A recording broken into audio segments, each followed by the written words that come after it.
സർക്കാർ ജീവനക്കാരുടെ പങ്കാളിത്ത പെൻഷൻ പിൻവലിക്കുന്നതടക്കമുള്ള സുപ്രധാനമായ പ്രഖ്യാപനങ്ങളുമായിട്ടാണ് ധനമന്ത്രി കെ എൻ ബാലഗോപാൽ ഇന്ന് ബജറ്റ് അവതരിപ്പിച്ചത്.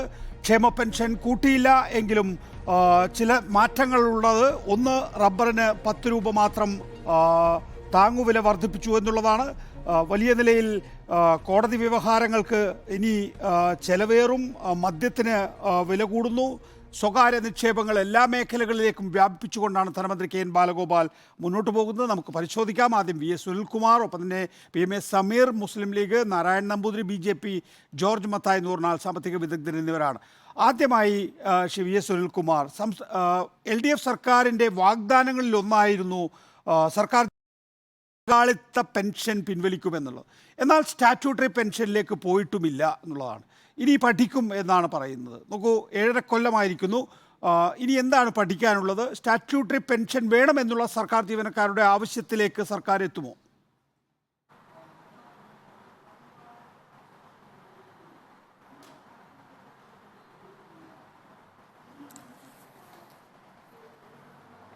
തീർച്ചയായിട്ടും ഇടതുപക്ഷ ഗവൺമെൻറ് അല്ലെങ്കിൽ ഇടതുപക്ഷ മുന്നണി കഴിഞ്ഞ തെരഞ്ഞെടുപ്പ് ഘട്ടത്തിൽ പറഞ്ഞിട്ടുള്ള പ്രധാനപ്പെട്ട വാഗ്ദാനങ്ങളിൽ ഒന്നാണ് പങ്കാളിത്ത പെൻഷൻ അവസാനിപ്പിക്കുന്നുള്ളത്. ആ അവസാനിപ്പിച്ചുകൊണ്ട് സ്റ്റാറ്റ്യൂട്ടറി പെൻഷൻ നടപ്പാക്കുന്നതിന് മുന്നോടിയായിട്ടുള്ള വളരെ സുപ്രധാനമായിട്ടുള്ള നടപടിയാണ് ഇപ്പോൾ ബഡ്ജറ്റിലൂടെ ധനമന്ത്രി പ്രഖ്യാപിച്ചിരിക്കുന്നത്. ഇത് വളരെ ചരിത്രപരമായൊരു തീരുമാനമാണ്. കാരണം സ്റ്റാറ്റ്യൂട്ടറി പെൻഷൻ നിർത്തലാക്കിയെന്ന് പറയുന്നത് നമ്മുടെ രാജ്യത്തെമ്പാടുമുള്ള സംസ്ഥാനങ്ങളിലൊക്കെ നടപ്പാക്കപ്പെട്ടിട്ടുള്ള ഒരു കാര്യമാണ്. അതൊരു കേന്ദ്ര നയത്തിൻ്റെ ഭാഗമായി അല്ലെങ്കിൽ രാജ്യത്തിൻ്റെ പൊതുവായ സാമ്പത്തിക നയത്തിൻ്റെ ചൂട് പിടിച്ചുകൊണ്ട് നടപ്പാക്കിയിട്ടുള്ള ഒരു നയമായിരുന്നു സ്റ്റാറ്റ്യൂട്ടറി പെൻഷൻ നിർത്തലാക്കി കോൺട്രിബ്യൂട്ടറി പെൻഷൻ നടപ്പാക്കുന്നത്. ഏതായാലും പങ്കാളിത്ത പെൻഷൻ നിർത്തലാക്കി എന്ന് പറയുന്നത് ശുഭോദർഗമായിട്ടുള്ളൊരു കാര്യമാണ്. ഇനി സ്റ്റാറ്റ്യൂട്ടറി പെൻഷനിലേക്ക് പോകുന്നതിനുള്ള കടമ്പകൾ സ്വാഭാവികമായിട്ടും അതിനൊരുപാട് സാമ്പത്തികമായിട്ടുള്ളതും സാങ്കേതികമായിട്ടുള്ളതും നിയമപരമായിട്ടുള്ള ഒരുപാട് വശങ്ങൾ പഠിക്കേണ്ടതും അല്ലെങ്കിൽ അത് നടപ്പാക്കുമ്പോൾ ചെയ്യേണ്ടതായിട്ടുള്ള ഒരുപാട് കാര്യങ്ങളുണ്ട്. അതൊരു ബഡ്ജറ്റിലൂടെ ഒരു മന്ത്രിക്ക് പ്രഖ്യാപിക്കാൻ കഴിയുന്ന കാര്യമല്ല. പക്ഷേ നയപരമായി തന്നെ വളരെ പ്രധാനപ്പെട്ട ഒരു തീരുമാനം ഗവൺമെൻറ് എടുത്തു എന്നുള്ളത് സ്വാഗതാർഹമായൊരു കാര്യമാണ്. അത് ഇടതുപക്ഷ ജനാധിപത്യ മുന്നണി ജനങ്ങളോട് പറഞ്ഞ വാക്ക് അല്ലെങ്കിൽ പ്രകടന പത്രികയിൽ പറഞ്ഞിട്ടുള്ള വാക്ക് പാലിച്ചിരിക്കുന്നു എന്നതിൻ്റെ ഏറ്റവും നല്ല ഉദാഹരണം കൂടിയാണ് ഈ ഒരു തീരുമാനം. മാത്രമല്ല ഇത്തരം നയങ്ങളോടുള്ള പിന്നെ ഇടതുപക്ഷ ജനാധിപത്യ മുന്നണിയുടെ രാഷ്ട്രീയ നയത്തിൻ്റെ ഒരു പ്രഖ്യാപനം കൂടിയാണ് ഇപ്പോൾ ഈ ഗവൺമെൻറ് എടുത്തിരിക്കുന്ന ഒരു തീരുമാനം എന്നാണ് എനിക്ക് തോന്നുന്നത്. ദയവായി തുടരുക. ശ്രീ നാരായണൻ നമ്പൂതിരി, ഭാരതം എന്ന പേർ കേട്ടാൽ അഭിമാനപൂരിതമാകണം അന്തരംഗം, കേരളം എന്ന് കേട്ടാലോ തിളക്കണം ചോര ഞരമ്പുകളിൽ എന്ന് പറഞ്ഞുകൊണ്ടൊരു പ്ലാൻ ബിയെ കുറിച്ച് ആലോചിക്കുന്നു. കേന്ദ്ര സർക്കാരിൻ്റെ അവഗണന തുടർന്നാൽ എന്താകണം കേരളം എന്നത് സംബന്ധിച്ച ഒരു വ്യക്തത ഈ ഗവൺമെൻറ്റിനെ സംബന്ധിച്ചിടത്തോളം ഉണ്ട് എന്ന് തോന്നുന്നു. പ്ലാൻ ബി ആലോചിക്കുന്നു എന്നാണ് പറയുന്നത്. എല്ലാ മേഖലകളിലും സ്വകാര്യ നിക്ഷേപം കൊണ്ടുവരുന്നത് അടക്കമുള്ള കാര്യങ്ങളാണ് ഈ ബജറ്റിൽ പ്രഖ്യാപിച്ചതെങ്കിലും എന്തായിരിക്കാം കേരളത്തിൻ്റെ പ്ലാൻ ബി എന്നത് സംബന്ധിച്ച് താങ്കളുടെ അനുമാനം എന്താണ് ശ്രീ നാരായണൻ നമ്പൂതിരി? ഈ ഭാരതമെന്ന് കേട്ടാൽ അഭിമാനപൂരിതമാകണം അന്തരംഗം, കേരളമെന്ന് കേട്ടാൽ തിളയ്ക്കണം ചോര ഞരമ്പുകളിൽ എന്നുള്ള കാര്യത്തിൽ ആർക്കും തർക്കമൊന്നുമില്ല. പക്ഷേ ഇപ്പോൾ കേരളമെന്ന് കേട്ടാൽ ചോര തിളയ്ക്കുന്നത് ഈ കടത്തിൽ മുക്കിയ ഒരു കേരളത്തിൻ്റെ ഭരണാധികാരികളെ കുറിച്ച് ഓർക്കുമ്പോഴാണ്. ഈ കടമാണ് ഞങ്ങളുടെ മൂലധനം എന്ന് പറയുന്ന സ്ഥലത്തിലേക്ക് ഈ ഭരണകൂടം മാറിയിരിക്കുന്നു, പാർട്ടി. എന്താണെങ്കിലും ഒരു കാര്യത്തിൽ ഉറപ്പുണ്ട്, ശ്രീനിവാസൻ സാറിനെ അടിച്ച ആളുകൾ കേരളത്തിലെ 3.5 കോടി ജനങ്ങളോട് മാപ്പ് പറയണം. വിദേശ വിദ്യാഭ്യാസ സംവിധാനങ്ങൾ കേരളത്തിൽ ആരംഭിക്കുന്നതിനെക്കുറിച്ച് ചർച്ച ചെയ്യാൻ പോയ ആളായിരുന്നല്ലോ TP ശ്രീനിവാസൻ. അന്ന് തിരുവനന്തപുരത്ത് ഓടിച്ചിട്ട് അടിച്ചല്ലോ SFIക്കാർ. ഇന്ന് ബജറ്റിൽ, കേരള ബജറ്റിൽ വിദേശ സർവകലാശാലകൾ, സ്വകാര്യ സർവകലാശാലകൾ, സ്വകാര്യ വിദ്യാഭ്യാസ സ്ഥാപനങ്ങളെല്ലാം സ്വകാര്യ മേഖലയ്ക്ക് എല്ലാം തുറന്നു കൊടുക്കുന്നു എന്ന തരത്തിലേക്ക് ഈ ബജറ്റിൽ മാറ്റം വരുമ്പോൾ കമ്മ്യൂണിസ്റ്റ് പാർട്ടിയുടെ നിലവിൽ പറഞ്ഞുകൊണ്ടിരുന്നതെല്ലാം മാറ്റി പറയുകയാണ്. അപ്പോൾ പ്ലാൻ ബി എന്ന് പറയുന്നത് കമ്മ്യൂണിസ കൺസെപ്റ്റ്, വികസന കൺസെപ്റ്റ് ശരിയല്ല. ഒരു ലോകമെല്ലാം എല്ലാവർക്കും എല്ലാം തുറന്നു കൊടുത്തുകൊണ്ടുള്ള എന്താ പറയണ്ടേ, ബഹുരാഷ്ട്ര കുത്തകകളെ കുറ്റം പറയുകയും ബഹുരാഷ്ട്ര കുത്തകകളെയും ബഹുരാഷ്ട്ര വിദ്യാഭ്യാസ സംവിധാനങ്ങളെയും കേരളത്തിലേക്ക് സ്വാഗതം ചെയ്യുകയും ചെയ്യുന്ന ഒരു ഇരട്ടത്താപ്പായിരിക്കാം ഈ പ്ലാൻ ബി. ഒന്ന് ആണ് എനിക്ക് തോന്നുന്നത്. ഒന്ന് പ്ലാൻ എയിൽ പറയുന്ന ഈ കേന്ദ്രം ഞെരുക്കുന്നു എന്ന് പറഞ്ഞ് ഏതാ ഞെരുക്കിയത്? ഈ പ്രഖ്യാപിച്ച ബജറ്റ് പ്രഖ്യാപനത്തിലെല്ലാം കേന്ദ്രവുമായി ബന്ധപ്പെട്ട കാര്യങ്ങളാണല്ലോ. റോഡ് വികസനത്തിൻ്റെ, തൊഴിലുറപ്പ് പദ്ധതിയുടെ, ഇതെല്ലാം കേന്ദ്രത്തിൻ്റെ ഫണ്ട് കൊണ്ട് പോകുന്നതാണല്ലോ. അതല്ലാതെ കേന്ദ്ര പദ്ധതികൾ, ഇപ്പോൾ കൊച്ചിൻ ഷിപ്പ്യാർഡ് പ്രധാനമന്ത്രി കഴിഞ്ഞ മാസം വന്ന് 4000 കോടി രൂപയുടെ പദ്ധതികൾ ആരംഭിക്കാൻ പ്രഖ്യാപിച്ചു. അതൊക്കെ തന്നെയല്ലേ വന്നത്. കൊച്ചിൻ ഷിപ്പ്യാർഡിൽ കേരളത്തിൻ്റെതായ എന്ത് ഇൻവോൾവ്മെൻ്റാണ് ഉള്ളത്? ഇപ്പം ബജറ്റിൽ പറഞ്ഞിരിക്കുന്നതിൽ മഹാഭൂരിപക്ഷവും കേന്ദ്ര പദ്ധതികളെക്കുറിച്ച്. അപ്പം കേന്ദ്ര പദ്ധതികളുടെ ഒരു പുനരാവിഷ്കാരം, അതിൻ്റെ ലോഗോ ഇടാതെ, അത് മാർക്ക് ചെയ്യപ്പെടാതെ ഒരു പുനരാവിഷ്കാരം എന്നുള്ളതിനും അപ്പുറം ഈ ബജറ്റിൽ ഇപ്പോൾ പഴയ നമ്മുടെ രതിനിർവേദം എന്ന് പറയുന്ന സിനിമ പണ്ട് ജയഭാരതി അഭിനയിച്ചത് കഴിഞ്ഞ ഒരു 2-3 വർഷം മുമ്പ് നമ്മുടെ ഭരതൻ്റെ മകൻ പുനർനിർമ്മിച്ചതുപോലെ ഒരു പുനർനിർമ്മാണം നടന്നു എന്നുള്ളതല്ലാതെ, പുനരാവിഷ്കാരം നടന്നു എന്നുള്ളതല്ലാതെ, പുനരവതരണം നടന്നു എന്നുള്ളതല്ലാതെ ഈ ബജറ്റിൽ എന്താണ് പ്രത്യേകിച്ച് പറയാനുള്ളത്? ഇപ്പോൾ കോൺട്രിബ്യൂട്ടറി പെൻഷനെ കുറിച്ച് സുനിൽ സൂചിപ്പിച്ചു, പ്രിയപ്പെട്ട സുനിൽ സാറേ. കഴിഞ്ഞ ബജറ്റിൽ ഇത് തന്നെ പറഞ്ഞല്ലോ, ഞങ്ങൾ ഈ പെൻഷൻ നിർത്താൻ പോവുകയാണ്, കോൺട്രിബ്യൂട്ടറി പെൻഷൻ, പുതിയ പെൻഷൻ സ്കീം ഞങ്ങൾ അഡോപ്റ്റ് ചെയ്യും. എന്ത് നടപടി സ്വീകരിച്ചു? കോൺട്രിബ്യൂട്ടറി പെൻഷൻ നിർത്തി സ്റ്റാറ്റ്യൂട്ടറി പെൻഷനിലേക്ക് കേരളത്തിൽ മാറാൻ വേണ്ടിയുള്ള എന്ത് നിയമ നടപടികൾ, എന്ത് നടപടികളാണ് സ്വീകരിച്ചത്? ശരി, മടങ്ങിയെത്താം. CPMA Sameer, Muslim league. നോക്കൂ, ക്ഷേമ പെൻഷൻ കൂട്ടിയിട്ടില്ല, റബ്ബറിന് 10 രൂപ മാത്രമേ താങ്ങുവില വർദ്ധിപ്പിച്ചിട്ടുള്ളൂ. നിലവിൽ വലിയ സാമ്പത്തിക പരാധീനത, പ്രത്യേകിച്ച് കേന്ദ്ര സർക്കാർ ഞെരുക്കുന്നത് കൊണ്ട് ചില കാര്യങ്ങൾ മാത്രം, വളരെ നാമമാത്രമായി മാത്രം ചെയ്യാൻ കഴിഞ്ഞുള്ളൂ എന്നുള്ള ഒരു പരിദേവനം ഏതായാലും ബജറ്റിൽ ഉണ്ട് എന്നുള്ളതാണ്. ഇനിയും സർക്കാർ അവഗണന തുടരുകയാണെങ്കിലാണ് പ്ലാൻ ബി ആലോചിക്കേണ്ടി വരിക എന്നുള്ളതാണ്. നിലവിലെ സാധ്യമായ സാമ്പത്തിക അവസ്ഥയിൽ ചെയ്യാൻ കഴിയുന്ന കാര്യങ്ങൾ ചെയ്തിട്ടുണ്ടോ ഈ സർക്കാർ?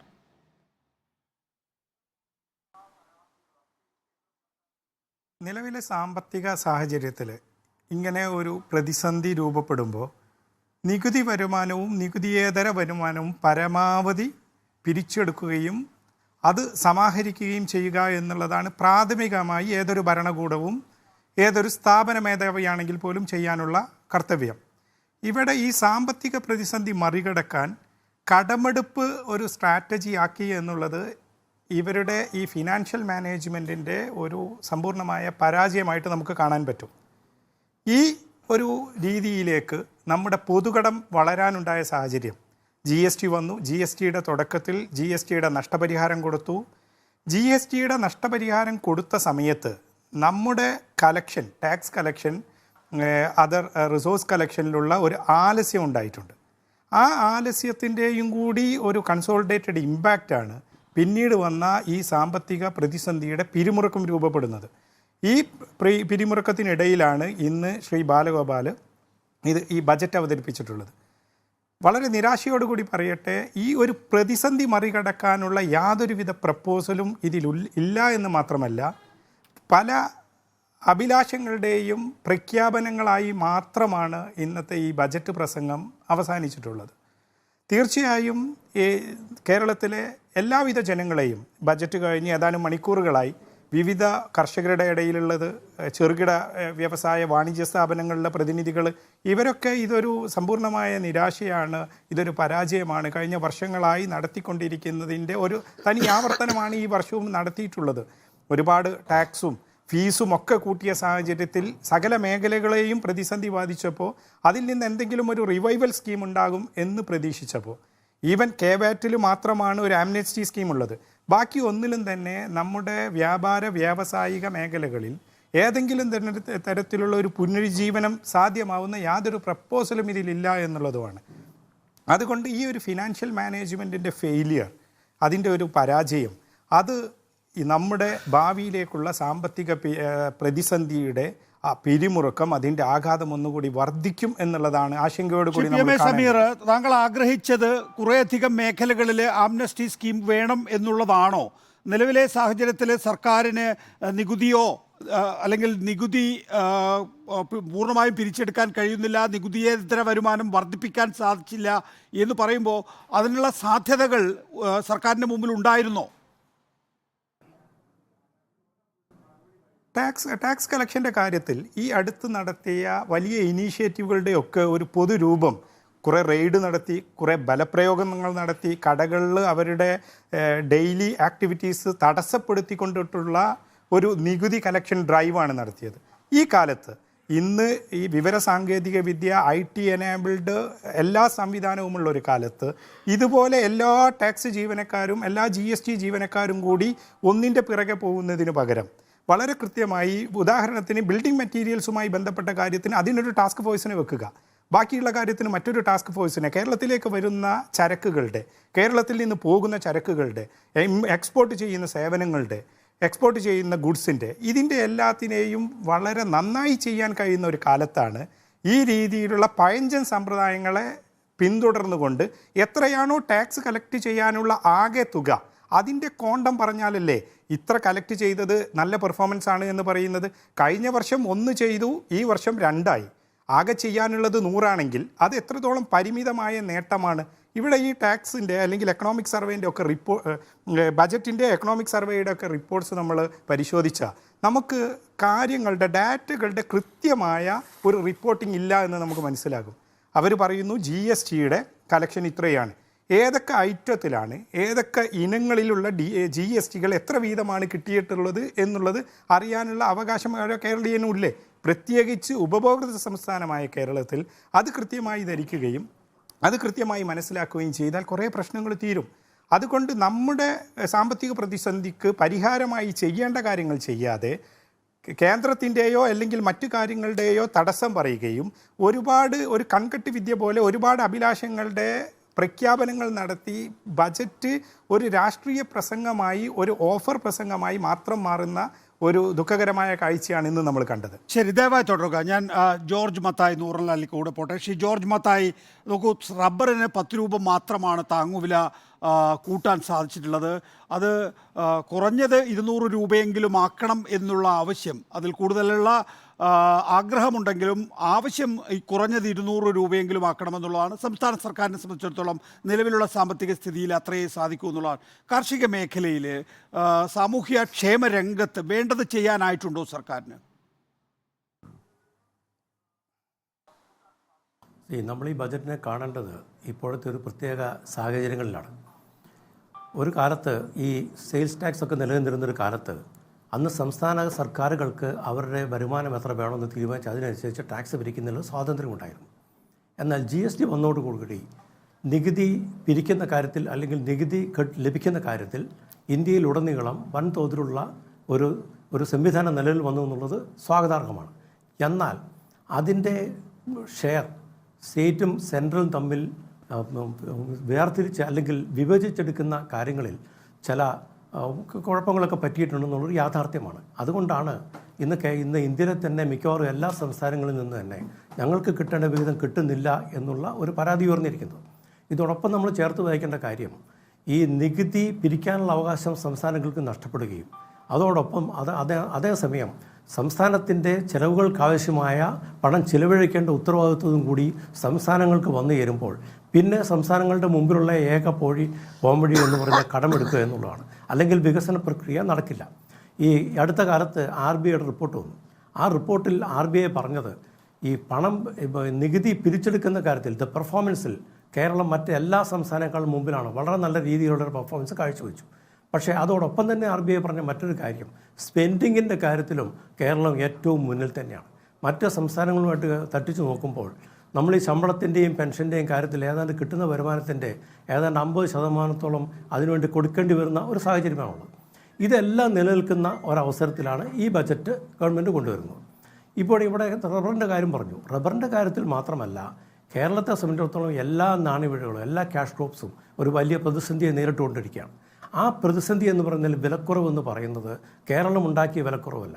ആഗോള സാമ്പത്തിക നയങ്ങളുടെ അടിസ്ഥാനത്തിൽ ആർക്കും എവിടെ നിന്നും എന്ത് വേണമെങ്കിലും ഇങ്ങോട്ട് കൊണ്ടുവരാം എന്നുള്ളൊരു സാഹചര്യം നിലവിൽ വന്നപ്പോൾ തീർച്ചയായിട്ടും ഇവിടെ ഉൽപ്പാദിപ്പിക്കുന്ന റബ്ബറിനേക്കാൾ വില കുറഞ്ഞ രീതിയിൽ റബ്ബർ ഉൽപ്പാദിപ്പിക്കാൻ മറ്റ് രാജ്യങ്ങൾ തയ്യാറാവുകയും അതോടൊപ്പം തന്നെ മറ്റ് രാജ്യങ്ങളിൽ നിന്ന് റബ്ബർ എത്ര വേണമെങ്കിലും ഇങ്ങോട്ട് ഇമ്പോർട്ട് ചെയ്യുന്നുള്ള അവകാശം ഇന്ത്യയിലെ ജനതയ്ക്ക് കിട്ടുകയും ചെയ്തപ്പോൾ നമ്മൾ പിന്നോട്ട് പോയി.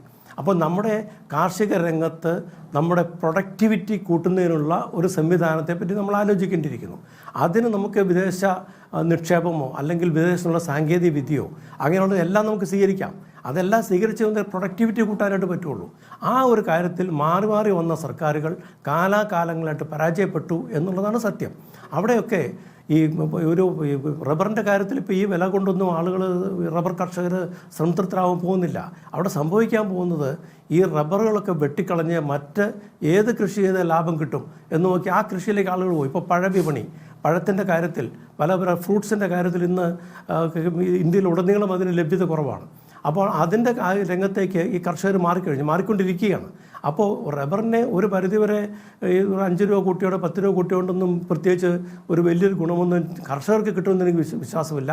എന്നാൽ അതേസമയം തന്നെ ഈ ഒരു അല്പമെങ്കിലും കൂട്ടുമ്പോൾ ഒരു പ്രതീക്ഷ ആ കർഷകനുണ്ടാവും. അതുകൊണ്ട് അവർ വെട്ടാതിരിക്കട്ടെ എന്ന് മാത്രമേ അക്കാര്യത്തിൽ എനിക്ക് പറയാനുള്ളൂ. പക്ഷേ അതോടൊപ്പം തന്നെ ഈ എല്ലാ മേഖലകളിലേക്കും സ്വകാര്യ നിക്ഷേപം സ്വീകരിക്കാൻ സർക്കാർ തയ്യാറാണ് എന്ന് ഈ ഗവൺമെൻറ് പറഞ്ഞപ്പോൾ എനിക്ക് വളരെയധികം സന്തോഷം തോന്നി. ഈ ബജറ്റിൻ്റെ ഏറ്റവും വലിയ ഹൈലൈറ്റ് എന്ന് പറയുന്നത് അതാണ്. കാരണം ഇതുവരെ ഇടതുപക്ഷ ഗവൺമെൻറ് സ്വീകരിച്ചിരുന്ന ഒരു നയപരിപാടികളിൽ നിന്നൊരു സമ്പൂർണ്ണമൊരു വ്യതിയാനമാണ്. ഇത് പണ്ടേ സംഭവിച്ചിരുന്നെങ്കിൽ കേരളത്തിൽ എത്രയോ സോഫ്റ്റ്വെയർ ഇൻഡസ്ട്രീസ് വരുമായിരുന്നു, എത്രയോ മറ്റു പല സ്ഥാപനങ്ങളും വരുമായിരുന്നു. ആ ഒരു തരത്തിൽ നോക്കുമ്പോൾ ഈ ബജറ്റിനെ പൂർണ്ണമായിട്ടും തള്ളിക്കളയുന്നത് ശരിയല്ല. ഇപ്പോഴത്തെ സാമ്പത്തിക സ്ഥിതിയുടെ അടിസ്ഥാനത്തിൽ സെൻട്രലിൽ നിന്നും സ്റ്റേറ്റുമായിട്ടുള്ള കേസൊക്കെ കോടതി കിടക്കുകയാണല്ലോ, അതിൻ്റെയൊക്കെ മറുപടി വരട്ടെ. അപ്പോൾ ആ ഒരു സാഹചര്യം ഒരു തമ്മിലൊരു വല്ലാത്തൊരവസ്ഥയാണെന്നുള്ളത് പറയാതിരിക്കാൻ വയ്യ. ആ ഒരു സാഹചര്യത്തിൽ ഇതിലും നന്നായിട്ട് ബജറ്റ് അവതരിപ്പിക്കാൻ ഒരു ധനമന്ത്രിക്കും സാധിക്കും എന്ന് എനിക്ക് വിശ്വാസവുമില്ല. നോക്കൂ ശ്രീ ജോർജ് മത്തായി, ഇപ്പോൾ താങ്കൾ ചൂണ്ടിക്കാണിച്ചു സ്വകാര്യ നിക്ഷേപം എല്ലാ മേഖലകളിലും സ്വാഗതം ചെയ്യാനുള്ള ഈ നീക്കത്തെ താങ്കൾ അംഗീകരിക്കുന്നു എന്ന്. നോക്കൂ, വിദേശ വിദ്യാഭ്യാസ രംഗത്ത് നമ്മൾ വിദേശ ക്യാമ്പസുകളിൽ കേരളത്തിൽ കൊണ്ടുവരുന്നതിന് ഇടതുപക്ഷ സംഘടനകൾ ആദ്യം എതിരായിരുന്നു. പക്ഷേ കഴിഞ്ഞ ബജറ്റിൽ തന്നെ വിദേശ സർവകലാശാലകളുടെ ക്യാമ്പസുകൾ കേരളത്തിൽ സ്വാഗതം ചെയ്തുകൊണ്ട് ബജറ്റ് പ്രസംഗം ഉണ്ടായിരുന്നതാണ്. നമുക്ക് മുന്നോട്ട് പോകാൻ നമ്മളെപ്പോഴും വൈകി എത്തുന്നവരായതുകൊണ്ട്, ഫസ്റ്റ് ടേക്കർ അല്ലാത്തത് കൊണ്ട് തന്നെ നമ്മളെപ്പോഴും പിന്നോട്ട് പോകുന്നത് ഈ രംഗത്തും സ്വാഭാവികമല്ലേ. ഇപ്പോൾ മെഡിക്കൽ രംഗത്ത് നമുക്ക് വലിയ സാധ്യതയായിരുന്നു. കാരണം ഇപ്പോൾ എറണാകുളം നോക്കിക്കഴിഞ്ഞാൽ ഒരു നിശ്ചിത ചതുരശ്ര കിലോമീറ്ററിൽ തന്നെ വലിയ നിലയിൽ കൂടുതൽ മൾട്ടി സ്പെഷ്യാലിറ്റി ആശുപത്രികളുണ്ട്. പക്ഷേ അത് ഒരു നയമായി നമ്മുടെ സർക്കാർ മുന്നോട്ട് കൊണ്ടുപോയിട്ടില്ല. നമ്മൾ എല്ലാം തിരിച്ചറിയുക അവസാനമാണെന്ന പ്രശ്നമുണ്ടോ ശ്രീ ജോർജ് മത്തായി? തീർച്ചയായിട്ടും അത് ഇല്ലെന്ന് എനിക്ക് പറയാൻ പറ്റില്ല. കാരണം കുറേ കാലങ്ങളായിട്ട് ഇപ്പം നമ്മുടെ ബാംഗ്ലൂർ പോലെ ഹൈദരാബാദ് പോലുള്ള സ്ഥലങ്ങളിലൊക്കെ ഈ സോഫ്റ്റ്വെയർ ഇൻഡസ്ട്രി ഇത്രയധികം വലിയ വൻതോതിൽ മുന്നോട്ട് പോയപ്പോൾ കേരളം മാറി നിന്നു. കാരണം ഇവിടെ സ്വകാര്യ നിക്ഷേപകരോട് വേണ്ട. ആ തരത്തിലുള്ളൊരു ചിന്താഗതിയായിരുന്നു അന്ന് ഇവിടുത്തെ ഒരു പക്ഷത്തുള്ള ആൾക്കാർക്കുണ്ടായിരുന്നത്. എന്നാൽ ഇന്ന് ആ സ്ഥിതി മാറിക്കൊണ്ടിരിക്കുകയാണ്. എപ്പോഴെങ്കിലും ഒരു മാറ്റം വരണ്ടേ? ഞാനതിനെ പോസിറ്റീവായിട്ട് കാണുന്നത് ആ ഒരു ആംഗിളിലാണ്. കാരണം ഇത്രയും കാലം സ്വകാര്യ നിക്ഷേപകരെ ഞങ്ങൾ അടുപ്പിക്കില്ല എന്ന് പറഞ്ഞിരുന്ന ഒരു ചിന്താഗതിയിൽ നിന്നും മാറിയിട്ട് ഇനി സ്വകാര്യ നിക്ഷേപകരോട് വരട്ടെ എന്ന് പറയുമ്പോൾ വൈകി വന്നതാണെങ്കിലും ബെറ്റർ ലേറ്റ് ദാൻ നെവർ എന്ന് പറയുന്ന പോലെ അതിനെ നമ്മൾ സ്വാഗതം ചെയ്തേ പറ്റൂ. പക്ഷേ ഇനിയിപ്പോൾ വിദ്യാഭ്യാസ രംഗത്ത് ഇനിയിപ്പോൾ സ്വകാര്യ ഇൻസ്റ്റിറ്റ്യൂഷൻസ് യൂണിവേഴ്സിറ്റിയും വന്നു എന്നുള്ളത് കൊണ്ട് കേരളത്തിൽ നിന്നും പുറത്തേക്ക് പോകുന്ന വിദ്യാർത്ഥികളുടെ എണ്ണം കുറയുന്നു നമ്മൾ കരുതണ്ട. അതിന് വേറെ പല കാരണങ്ങളുമുണ്ട്. മെച്ചപ്പെട്ട സാഹചര്യം, സ്വാതന്ത്ര്യം, ഇങ്ങനെയുള്ള പലതും ലഭിക്കുന്നുണ്ടാണ് അവർ പുറത്തേക്ക് പോകുന്നത്. എന്നാൽ അതേസമയം അതോടൊപ്പം തന്നെ കുറേയെങ്കിലും നമുക്ക് ഇന്ത്യക്ക് ആവശ്യമായിട്ടുള്ള പ്രൊഫഷണൽസിനെ കൊടുക്കാനായിട്ട് കേരളത്തിന് കഴിയും. അതിൻ്റെ പ്രധാന കാരണങ്ങളിലൊന്ന് നമ്മുടെ ഇംഗ്ലീഷ് വിദ്യാഭ്യാസമാണ്. കേരളത്തെ സംബന്ധിച്ചിടത്തോളം അടിസ്ഥാനപരമായിട്ട് നല്ല ബുദ്ധിയുള്ള ഒരു ജനതയാണ്. അത് കേരളം വിട്ടു കഴിഞ്ഞാൽ നല്ലവണ്ണം പ്രവർത്തിക്കുകയും ചെയ്യുന്ന ആൾക്കാരാണ്. അതുകൊണ്ട് തന്നെ അങ്ങനെയുള്ള ഒരു വലിയ നല്ല ജനത്തെ അല്ലെങ്കിൽ വിദ്യാർത്ഥികളെ, ഈ പ്രൊഫഷണൽസ് ആയിട്ടുള്ളവരെ, പ്രൊഫഷണൽ നോളജ് ഉള്ളവരെ, അവരെ വാർത്തെടുക്കാനായിട്ട് കേരളത്തിന് പറ്റും. കാരണം കേരളത്തിൻ്റെ സാഹചര്യം, കേരളത്തിലെ നിലവിലുള്ള സാമൂഹിക അന്തരീക്ഷം, ഇതെല്ലാം തന്നെ ഇത്തരത്തിലുള്ള ഒരു സാഹചര്യമാണ്, നമുക്ക് ഒരു വലിയ സാഹചര്യമാണ് കിട്ടിയിരിക്കുന്നത്. കാരണം ഇപ്പോൾ പഠിക്കുന്ന വിദ്യാർത്ഥികളെ സംബന്ധിച്ചിടത്തോളം മതവും ഒന്നും അവർക്ക് പ്രശ്നമല്ല, മതവും രാഷ്ട്രീയമൊന്നും അവർക്ക് പ്രശ്നമല്ല. അവർക്ക് സാഹചര്യങ്ങൾ വേണം. അവർക്ക് അതിൻ്റെ പേരിൽ അടികൂടാനും അവർക്ക് താല്പര്യമില്ല. അങ്ങനെയുള്ളവർക്ക് നല്ല വിദ്യാഭ്യാസം, അത് കൊടുക്കാൻ നമുക്ക് കഴിഞ്ഞാൽ തീർച്ചയായിട്ടും ഇന്ത്യയിലുടനീളമുള്ള ആവശ്യമുള്ള പ്രൊഫഷണൽസിനെ കൊടുക്കാനായിട്ട് കേരളത്തിന് പറ്റും. ആ വലിയൊരു ഒരു ഒരു ഒരു ഒരു ചാൻസ് പണ്ടേ കേരളം നഷ്ടപ്പെടുത്തി. പക്ഷേ ഇനിയും വൈകിക്കൂടാ. ഈ വൈകിയ അവസരത്തിലാണെങ്കിലും നമുക്ക് അക്കാര്യത്തിൽ മുന്നോട്ട് പോകാൻ കഴിയും. അതിനുള്ള ഒരു സാഹചര്യം കേരളത്തിലുണ്ടാകുന്നു. പക്ഷേ അതോടൊപ്പം തന്നെ മറ്റൊന്ന് നമ്മൾ ശ്രദ്ധിക്കേണ്ടത്, ചില ക്യാമ്പസുകളിലുണ്ടാകുന്ന അക്രമ രാഷ്ട്രീയവും കൂടി ഇവിടെ അവസാനിപ്പിക്കണം. കാരണം അത്തരത്തിലുള്ള രാഷ്ട്രീയം ഒരു തരത്തിലും നമുക്ക് യുവജനങ്ങൾക്ക് ഒരു നല്ല രീതിയിലുള്ളൊരു മെസ്സേജ് അല്ല നൽകുന്നത്. അതുകൂടി മാറിക്കഴിഞ്ഞാൽ തീർച്ചയായിട്ടും കേരള സംബന്ധിച്ചിടത്തോളം ഒരു വലിയ ഒരു ചാൻസ് നമ്മുടെ മുമ്പിലുണ്ട്. തീർച്ചയായും വ്യക്തമാണ്. നല്ല നിരീക്ഷണമാണ് ശ്രീ ജോർജ് മത്തായി എന്ന് പറഞ്ഞാൽ. ഞാൻ അങ്ങയിലേക്ക് കൂടി മടങ്ങിയെത്താം. എല്ലാം നമുക്ക് വളരെ പ്രധാനപ്പെട്ട ചർച്ചാ ഘട്ടത്തിലേക്ക് കടക്കേണ്ടതുണ്ട്. ശിവ്യ സുനിൽകുമാർ, റബ്ബറിന്റെ താങ്ങുവില 10 രൂപയാണ് വർദ്ധിപ്പിച്ചത്. കൃഷിമന്ത്രിയായിരുന്ന താങ്കൾക്ക് തോന്നുന്നുണ്ടോ കേരളത്തിലെ കർഷകർക്ക് അത്രമാത്രമേ ആവശ്യമുള്ളൂ, അല്ലെങ്കിൽ അതുമാത്രമേ അവർ അർഹിക്കുന്നുള്ളൂ എന്ന്, അവരുടെ ജീവിതം മുന്നോട്ട് കൊണ്ടുപോകാൻ?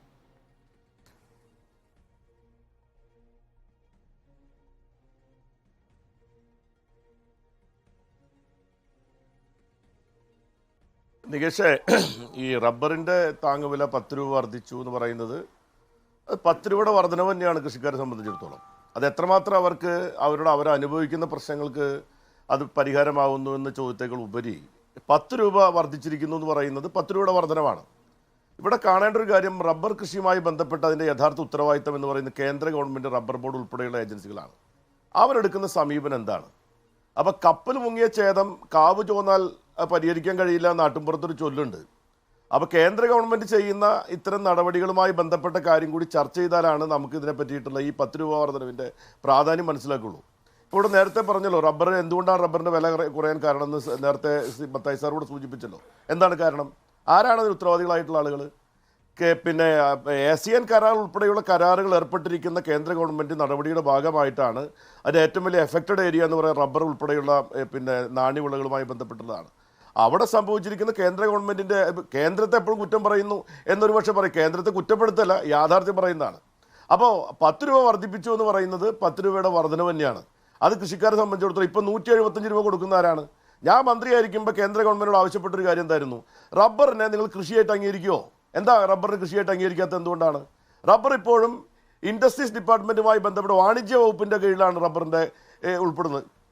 അത് കൃഷിയുടെ കീഴിലല്ല. ഞാൻ മന്ത്രിയായിരിക്കുമ്പോൾ എൻ്റെ കീഴിലല്ല കൃഷി എന്ന് പറയുന്നത്, ഈ റബ്ബർ എന്ന് പറയുന്നത്. റബ്ബർ ആരുടെ കീഴിലാണ്?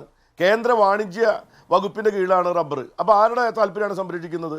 അവിടുത്തെ ഇൻഡസ്ട്രിയലിസ്റ്റിൻ്റെ താല്പര്യത്തിനനുസൃതമായി റബ്ബർ കർഷകരെ ഏതൊക്കെ രൂപത്തിൽ ചൂഷണം ചെയ്യാമോ, ഇൻഡസ്ട്രിയുടെ താല്പര്യത്തിനനുസരിച്ച് ഇത് റബ്ബറിന് വില കുറയ്ക്കാൻ എന്തൊക്കെ ചെയ്യാൻ പറ്റും ഉൾപ്പെടെയുള്ള ഒരുപാട് കാര്യങ്ങൾ ചെയ്തല്ലോ. അതുകൊണ്ടാണല്ലോ റബ്ബർ കമ്പനികൾക്കെതിരായിട്ട് കേന്ദ്ര ഗവൺമെൻറ്റിൻ്റെ ഏജൻസി കോടിക്കണക്കിന് രൂപയുടെ നഷ്ടപരിഹാരം കൊടുക്കാൻ വേണ്ടി ആവശ്യപ്പെട്ടതിന് കാരണം എന്താണ്? കൃത്രിമമായിട്ട് വില വർദ്ധിപ്പിക്കുക, അല്ലെങ്കിൽ വില കുറയ്ക്കുക, എന്നിട്ട് കർഷകരെ ചതിക്കുക. ഇതൊക്കെ ചെയ്തുകൊണ്ടിരിക്കുന്ന ആരാണ്? അപ്പോൾ ഇതിന് ഉത്തരവാദികളായിട്ടുള്ള ആളുകളുടെ ഒരു പ്രശ്നം മുന്നിൽ നിൽക്കുമ്പോൾ കേരള ഗവൺമെൻറ് സംബന്ധിച്ചിടത്തോളം 175 രൂപ കൊടുത്തത് എന്തുകൊണ്ടാണ്? ASEAN കരാർ പ്രകാരം താങ്ങുവില നിശ്ചയിക്കാൻ പറ്റില്ല. കൃഷി ഉൽപ്പന്നത്തിന് മാത്രമേ താങ്ങുവില നിശ്ചയിക്കാൻ പറ്റുള്ളൂ. ഇത് കൃഷി ഉൽപ്പന്നമല്ല. അതുകൊണ്ട് എന്ത് ചെയ്തു കേരള ഗവൺമെൻറ് ചെയ്തതെന്താണ്? പ്രൊഡക്ഷൻ ഇൻസെൻറ്റീവ് എന്ന പേരിലാണ് 170 രൂപ അല്ല 75 രൂപ കൊടുത്തുകൊണ്ടിരിക്കുന്നത്. അപ്പോൾ പ്രൊഡക്ഷൻ ഇൻസെൻറ്റീവ് എന്നൊരു ഓമന പേരിട്ട് കൃഷിക്കാരെ സഹായിക്കാൻ വേണ്ടി ഇന്ത്യയിൽ കർഷകരെ സഹായിക്കുന്ന ഒരേ ഒരു സ്റ്റേറ്റ് എന്ന് പറയുന്നത് കേരളം മാത്രമാണ്. അവിടെയാണ് കേരളം ഈ പ്രയാസങ്ങൾക്കിടയിലും 10 രൂപ വർദ്ധിപ്പിച്ചു എന്ന് പറഞ്ഞാൽ അത് 10 രൂപയുടെ വർധനവാണ്. അത് കൃഷിക്കാരെ സംബന്ധിച്ചിടത്തോളം സഹായകരമായ കാര്യം തന്നെയാണ്. റബ്ബർ കർഷകരെ നിലത്തിട്ട് ചവിട്ടിക്കൊണ്ടിരിക്കുന്ന ഘട്ടത്തിൽ അവർക്ക് ആശ്വാസം നൽകുന്ന ഒരു നടപടി സംസ്ഥാന ഗവൺമെൻറ് തീരുമാനിക്കുമ്പോൾ ആ തീരുമാനത്തെ നമ്മൾ വില കുറച്ച് കാണുകയല്ല വേണ്ടത്. 175 രൂപയിൽ നിന്ന് കുറയ്ക്കാതെ 10 രൂപ വർദ്ധിപ്പിച്ചു എന്ന് പറഞ്ഞാൽ അത് റബ്ബർ കൃഷിക്കാരെ സംബന്ധിച്ചിടത്തോളം അവർക്കൊരു പിടിവള്ളി തന്നെയാണെന്നാണ് മുൻ കൃഷിമന്ത്രി എന്ന നിലയിൽ എനിക്ക് പറയാനുള്ളത്. അവർ നേരിടുന്ന പ്രശ്നങ്ങൾ അതിനേക്കാൾ വലുതാണ്. അത് പൂർണ്ണമായിട്ടും ഞങ്ങൾ കൃഷിമന്ത്രിയായിരിക്കുന്ന സമയത്ത് കേന്ദ്ര ഗവൺമെൻറ് കൊടുത്തിരിക്കുന്ന 24 ആവശ്യങ്ങൾ, അതിൽ 23 ആവശ്യം കേന്ദ്രം അംഗീകരിച്ചു. വല്ല നടപ്പാക്കിയോ? ഒരാവശ്യം നടപ്പാക്കിയിട്ടില്ല കേന്ദ്ര ഗവൺമെൻറ്. ഇപ്പോൾ ചെയ്യുന്ന എന്താണ്? റബ്ബർ ബോർഡ് തന്നെ ഇല്ലാതായിക്കൊണ്ടിരിക്കുകയാണ്. പുതിയ റബ്ബർ നിയമം കൊണ്ടുവന്നു. ആ വരുന്നതോടുകൂടി എന്താണ്? ഇവിടുത്തെ വ്യവസായികൾക്ക് വേണ്ടിയിട്ടാണ് റബ്ബർ കൃഷിക്കാർ അവരുടെ കൃഷി ചെയ്യണം എന്നുള്ള നിലയിലേക്ക് കാര്യങ്ങൾ വരികയാണ്. റബ്ബർ ബോർഡ് പോലും ഇല്ലാതാക്കുന്ന നിലയിലേക്ക് നമ്മുടെ നാട് വന്നുകൊണ്ടിരിക്കുന്ന ഘട്ടത്തിൽ കേരളത്തെ സംബന്ധിച്ചിടത്തോളം റബ്ബർ കൃഷിക്കാരെ കൈവിടാൻ പറ്റില്ല. അതുകൊണ്ടാണ് ഈ പ്രയാസങ്ങൾക്കിടയിലും ബാലഗോപാൽ പറഞ്ഞൊരു കാര്യം, മറുപടി വേണം ശ്രീ നാരായണ നമ്പൂതിരി. കേരളത്തെ സംബന്ധിച്ചിടത്തോളം റബ്ബർ കർഷകരെ സംരക്ഷിക്കുക എന്നുള്ളതാണ് നയമെങ്കിൽ കേന്ദ്രത്തെ സംബന്ധിച്ചിടത്തോളം ടയർ വ്യവസായികളെ സംരക്ഷിക്കുക എന്നുള്ളതാണ് നയം. ഇത് തമ്മിലുള്ള വൈരുദ്ധ്യമാണ് ശ്രീ വി എസ് സുനിൽകുമാർ ചൂണ്ടിക്കാണിച്ചത്. ഇത് നികേഷ്, സുനിൽ ആരോടാണ് ഈ പറയുന്നത്? കേരളത്തിലെ ആളുകളോടാണ് ഈ സംസാരിക്കുന്നത്. ഈ ആസിയാൻ കരാർ ആരാണ് നടപ്പിലാക്കിയത്? നമ്മുടെ പാർലമെൻറ്റിൽ ഒരു ചർച്ച പോലും ചെയ്യാതെ നരസിംഹറാവുവിൻ്റെ കാലത്ത് ഒപ്പുവെച്ച ഘാട്ട് ഉടമ്പടി, അതിനെ തുടർന്ന് ഉള്ള ആസിയാൻ കരാർ വരുന്നത് UPA-യുടെ 2004 ശേഷം അധികാരത്തിൽ വന്ന UPA-യുടെ കാലത്ത്. ആസിയാൻ കരാർ ഒപ്പുവെക്കുമ്പോൾ സുനിലിൻ്റെ നേതൃത്വത്തിലുള്ള പാർട്ടിയും പിന്തുണ കൊടുത്തിരുന്നു. അത് ഓർക്കുന്നത് നല്ലതാണ്. ഒന്നത്. അതവിടെ നിൽക്കട്ടെ. അതിനും അപ്പുറം ഈ ആസിയാൻ കരാറിനെ തുടർന്ന് ശരിയാണ്, റബ്ബർ നാണ്യവിളയാണ്, കൃഷി വിളയല്ല, കാർഷിക വിളയല്ല. കരാറിന്റെ കാലത്ത് സുനിലിന്റെ പാർട്ടി ആർക്ക് പിന്തുണ കൊടുത്തിരുന്നു എന്ന്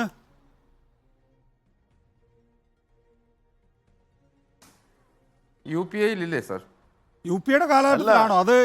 VP സിംഗിന്റെയോ അല്ലെങ്കിൽ നരസിംഹറാവുവിന്റെയോ കരാറിനൊന്നും കമ്മ്യൂണിസ്റ്റ് പാർട്ടി പിന്തുണ കൊടുത്തിട്ടില്ല.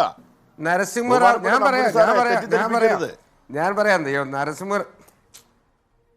ഞാനൊന്ന് പറയട്ടെ സർ. നരസിംഹറാവുവിന്റെ കാലത്ത് ഘാട്ട് ഉടമ്പടി, ദേവഗൌഡ, ഇന്ദ്രജിത് ഗുപ്ത ആഭ്യന്തര വകുപ്പ് മന്ത്രിയായിരുന്ന ദേവഗൌഡയുടെ കാലത്താണ് ആസിയാന്റെ ചർച്ച നടക്കുന്നത്.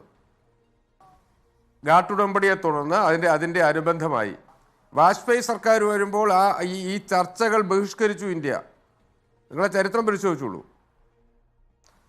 തുടർന്ന് ഇന്ത്യൻ പ്രതിനിധികളെ പക്ഷെ കമ്മ്യൂണിസ്റ്റ് പാർട്ടി അതിനെ അംഗീകരിച്ചു എന്ന രീതിയിൽ തെറ്റിദ്ധരിപ്പിക്കരുത്. അല്ലെ, കമ്മ്യൂണിസ്റ്റ് പാർട്ടി പണ്ട് നിങ്ങൾ പിന്തുണച്ച കാലഘട്ടത്തിലാണ് ഇത് നടപ്പാക്കിയത്. അത് തെറ്റായി പോയെന്ന് തോന്നുന്നുണ്ടോ ശ്രീ നാരായണ നമ്പൂതിരി? ഉണ്ടെങ്കിൽ അത് പിൻവലിക്കണം, ആ കരാറിൽ നിന്ന് പിൻവാങ്ങണം. അല്ല, BJP-യുടെ നയം എന്താണെന്ന് പറയൂ. അങ്ങ് BJP-യുടെ നയം ഞാനൊന്ന് അല്ല, BJP-ക്ക് അങ്ങനെ തെറ്റായി തോന്നുന്നുണ്ടെങ്കിൽ BJP-ക്ക് അതിനകത്ത് നടപടി സ്വീകരിക്കാൻ പറ്റില്ലേ? ലോകം മുഴുവൻ ഇത്രയും സ്വാധീനമുള്ള വിശ്വഗുരു എന്നൊക്കെ നിങ്ങൾ പറയുന്ന പ്രധാനമന്ത്രിക്ക് ഈ കരാറിന്റെ പ്രശ്നങ്ങളെ പറ്റി സംസാരിക്കാൻ കഴിയില്ലേ? അതെന്താ സുനിലെ ഇന്ദ്രജിത് ഗുപ്ത ആഭ്യന്തര വകുപ്പ് മന്ത്രിയായിരുന്ന മന്ത്രിസഭ ആസിയാൻ കരാർ ചർച്ച തുടങ്ങിയെന്ന് പറയുമ്പോൾ ബുദ്ധിമുട്ട് വരുന്നുണ്ട്. ഞാനൊന്ന് രാഷ്ട്രീയമല്ല, ഞാനൊരു ചരിത്രമാണ് പറഞ്ഞത്. BJP-യുടെ നിലപാട് ഇന്റർനാഷണൽ ഒരു ഭരണകൂടം വച്ച അന്താരാഷ്ട്ര കരാറുകളിൽ നിന്ന് പിന്നാലെ വരുന്ന ഒരു ഭരണകൂടത്തിന് പുറകോട്ട് പോകാൻ പറ്റുമോ? പറയൂ നിങ്ങൾ. BJP സർക്കാരിന് ആകെ ചെയ്യാൻ പറ്റുന്ന ആസിയാൻ കരാറിൽ അനുവദനീയമായ നികുതി ചുമത്തുക എന്നുള്ളതാണ്. റബ്ബർ ഇറക്കുമതിക്ക് ആസിയാൻ കരാറിൽ അനുവദനീയമായ ഏറ്റവും മാക്സിമം നികുതി ഇറക്കുമതി ചുങ്കം 25%, 7.5% അഡീഷണൽ സെസ്. ഇന്ന് ഇന്ത്യയിലേക്ക് റബ്ബർ ഇറക്കുമതി ചെയ്യണമെങ്കിൽ ആ ഇറക്കുമതി 32.5% നികുതി അടയ്ക്കണം. സെസ് പ്ലസ് ഇമ്പോർട്ട് ഡ്യൂട്ടി അടക്കം 32.5%. അതുമാത്രമല്ല, ഈ പോർട്ട് റെസ്ട്രിക്ഷൻ കൊണ്ടുവന്നു. ഇപ്പോൾ ഓരോ ടയർ കമ്പനികളും 1500 കിലോമീറ്റർ എങ്കിലും അകലെയുള്ള വിശാഖപട്ടണം പോർട്ടും കൽക്കട്ട പോർട്ടിലുമാണ് റബ്ബർ ഇറക്കുമതി അനുവദനീയമായിരിക്കുന്നത്. അപ്പോൾ പോർട്ട് റെസ്ട്രിക്ഷനിലൂടെ ഇമ്പോർട്ട് ഡ്യൂട്ടി മാക്സിമം വെച്ചതിലൂടെ അതിനും പുറത്ത് 7% സെസ് ഏർപ്പെടുത്തുന്നത് വഴി റബ്ബർ ഇറക്കുമതി നിരുത്സാഹപ്പെടുത്താനുള്ള നടപടി ഒന്നത്. രണ്ട്, ഇപ്പോൾ സുനിൽ തന്നെ സൂചിപ്പിച്ചു, ഈ ടയർ കമ്പനികളുടെ തെറ്റായ നടപടികൾക്കെതിരെ പിഴ ചുമത്തിയിരിക്കുന്നു. അപ്പോൾ സ്വാഭാവികമായി കർഷകന് അനുകൂലമായി കർഷകനെ നിലവിലുള്ള നിയമ സംവിധാനങ്ങൾ, കരാറുകളുടെ വ്യവസ്ഥാ സംവിധാനങ്ങളുടെ ഉള്ളിൽ നിന്ന് ഒരു കർഷകനെ സഹായിക്കാൻ പറ്റുന്നതിൻ്റെ മാക്സിമം സഹായിക്കാനുള്ള പദ്ധതികളാണ് കേന്ദ്രം സ്വീകരിച്ചത്. അതുകൊണ്ട് റബ്ബർ കർഷകനോട് നിലവിലുള്ള നിയമ സംവിധാനത്തിൽ നിലവിലുള്ള വ്യവസ്ഥകളുടെ അനുസരിച്ച് കേന്ദ്ര സർക്കാർ കാർഷിക ഉൽപ്പന്നമാക്കണോ? അങ്ങയുടെ ചോദിച്ചോളൂ ശ്രീ സുനിൽകുമാർ.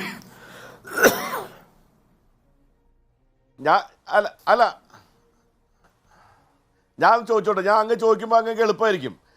ഞാൻ ചോദിക്കുന്നത്, ഞാൻ കൃഷിമന്ത്രി ആയിരിക്കുന്ന സമയത്ത് നിങ്ങളുടെ റിജു, അദ്ദേഹം പിന്നെ എന്താണ് മന്ത്രിയായിരിക്കുന്ന സമയത്ത് അദ്ദേഹം വെച്ചിരിക്കുന്ന ഒരു ടാസ്ക് ഫോഴ്സിൻ്റെ മുൻപിൽ കേരള ഗവൺമെൻറ് വെച്ചിരിക്കുന്ന പ്രധാനപ്പെട്ട നിർദ്ദേശങ്ങളൊന്ന് റബ്ബറിനെ കൃഷിയായിട്ട് അംഗീകരിക്കണം എന്നുള്ളതാണ്, കൃഷി വകുപ്പിൻ്റെ കീഴിൽ കൊണ്ടുവരണം എന്നുള്ളതാണ്. നിങ്ങളത് തത്വത്തിൽ അംഗീകരിച്ചുകൊണ്ട് നിങ്ങൾ നടപടി സ്വീകരിക്കുമെന്ന് പറഞ്ഞെങ്കിലും എന്തുകൊണ്ടാണ് പിന്നെ BJP ഗവൺമെൻറ് റബ്ബറിനെ കൃഷിയായിട്ട് അംഗീകരിക്കാത്തത്?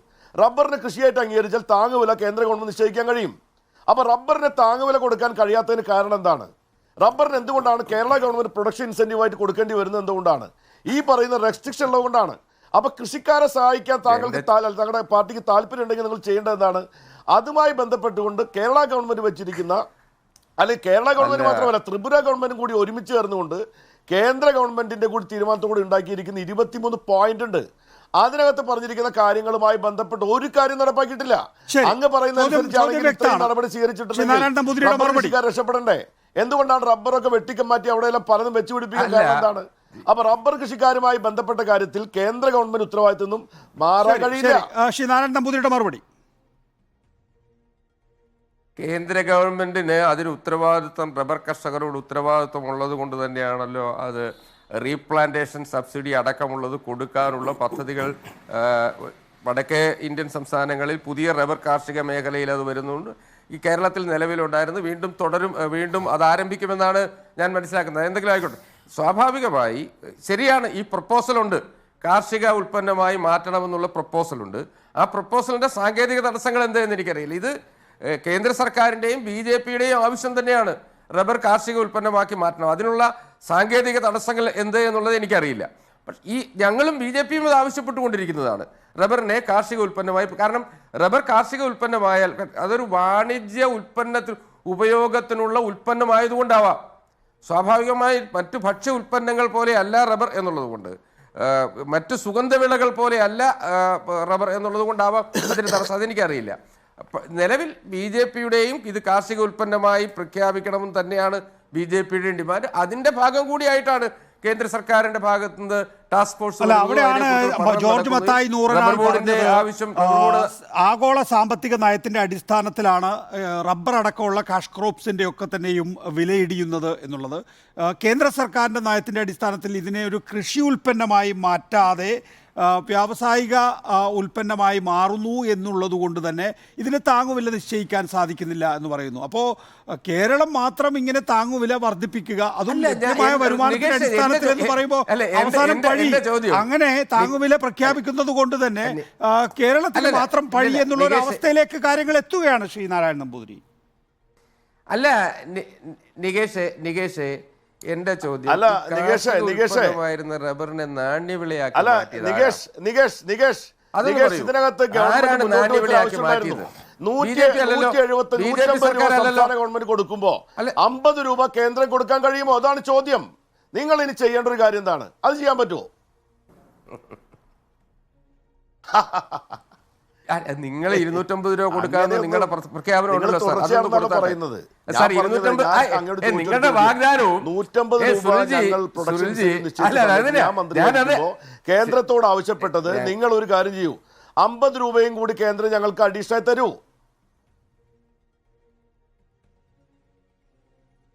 അല്ല സുനിൽജി, ഈ നിങ്ങളുടെ ഒരു വരുമാനം നിങ്ങൾക്കല്ലേ, ഇത് വാണിജ്യ വിളയായിരിക്കുമ്പോ അതിന്റെ പിന്നെ നാണ്യവിള എന്ന നിലയിൽ അതിന്റെ വരുമാനം മുഴുവൻ പ്രധാനമായിട്ട് കേന്ദ്രത്തിനാണ്. ഞങ്ങൾ ചോദിച്ചൊരു ചോദ്യം, നിങ്ങൾ 50 രൂപ പ്രൊഡക്ഷൻ ഇൻസെന്റ് കൂട്ടിത്തരാമെന്നാണ്.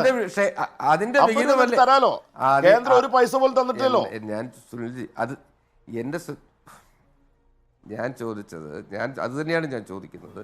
നിങ്ങൾ നൽകിയ വാഗ്ദാനം കേരളത്തിലെ റബ്ബർ കർഷകർക്ക് നൽകിയിരുന്നല്ലോ 250 രൂപ എന്ന്. അത് മറന്നുപോയോ? അങ്ങനെ ഒരു വാഗ്ദാനം ഉണ്ടായിരുന്നു, അത് ആദ്യം നടപ്പിലാക്കും.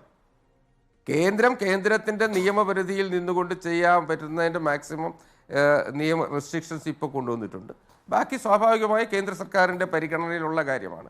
അത് വരും ദിവസങ്ങളിൽ അതിനെക്കുറിച്ചുള്ള പ്രഖ്യാപനങ്ങൾ എനിക്കൊരു ഇടവേളയിലേക്ക് പോകേണ്ട, അതിന് മുമ്പ് താങ്കൾ പറയേണ്ട ഏറ്റവും പ്രധാനപ്പെട്ട കാര്യം നികേഷ് ഒരൊറ്റ കാര്യം കൂടി. ഒന്നുമല്ല, ഇപ്പോഴത്തെ ബജറ്റിലും ഈ 57,000 രൂപയുടെ കേന്ദ്രം തരാത്തതിനെ കുറിച്ച് പറയുന്നുണ്ട്. നൂറിനാൽ അദ്ദേഹം ഈ സുപ്രീം കോടതിയിലെ കേസിനെ കുറിച്ചും പറയുന്നുണ്ട്.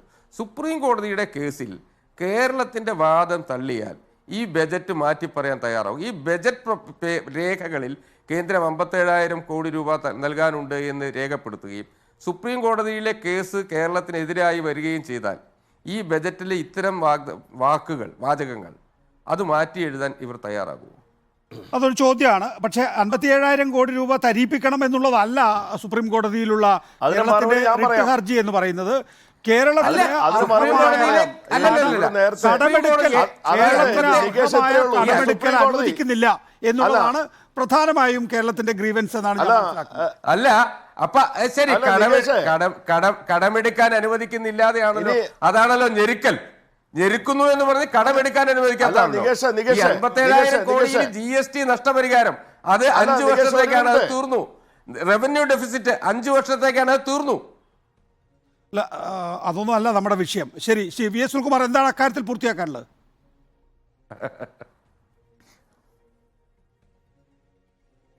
അല്ല നികേഷേ, അങ്ങ് ഇവിടെ ചോദിച്ചൊരു ചോദ്യം, അതായത് നമ്പൂരി സാറ് പറഞ്ഞൊരു കാര്യമുണ്ടല്ലോ, ഈ സുപ്രീം കോടതി ഞങ്ങൾക്കെതിരായി വിധി വന്ന് എന്ത് ചെയ്യുന്നുള്ളതാണ്. ഈ കേരളം ഒലിച്ചു പോകുന്നു വിചാരിച്ചോ? തലയ്ക്ക് മീതെ വെള്ളം വന്ന് അതുക്ക് മീതെ വഞ്ചി എന്നുള്ള ഞങ്ങളുടെ പോളിസി. അല്ലെങ്കിൽ സംശയമൊന്നും വേണ്ട കാര്യത്തില്. അപ്പൊ അതുകൊണ്ട് ഞാൻ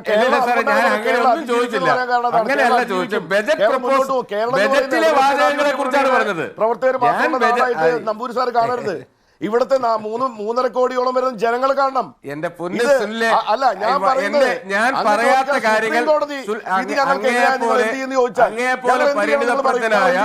സൗമ്യനായ ഒരു രാഷ്ട്രീയക്കാരൻ, ഈ സൗമ്യനായ ഒരു രാഷ്ട്രീയക്കാരൻ സുനിലെ, എന്റെ ചോദ്യത്തിന് ഉത്തരം മുട്ടിയെങ്കിൽ അത് പറഞ്ഞാൽ മതി. എന്റെ ചോദ്യത്തിന് ഉത്തരം മുട്ടിയെങ്കിൽ അത് പറഞ്ഞാൽ മതി. അങ്ങേ പോലെ വളരെ സൗമ്യനായ ഒരു രാഷ്ട്രീയക്കാരൻ, വളരെ സൗമ്യനായ ഒരു രാഷ്ട്രീയ നേതാവ് ഇങ്ങനെ ഇല്ലാത്തത് പറയരുത്. ഞാൻ കേരളം ഒലിച്ചു പോകുമെന്ന് ഒന്നുമല്ല പറഞ്ഞത്.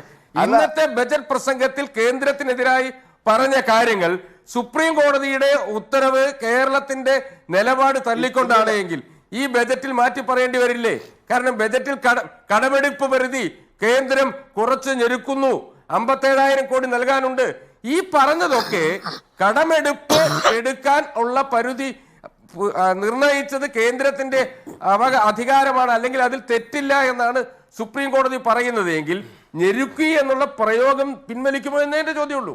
ഞാനല്ലാതെ കേരളം ഒലിച്ചു പോകുമെന്നോ കേരളം തകരുമെന്നോ ആഗ്രഹിക്കുന്നില്ല എന്ന് പറഞ്ഞാൽ കേരളം ഒന്നാമത് നിൽക്കണമെന്നാണ് ആഗ്രഹം. ഈ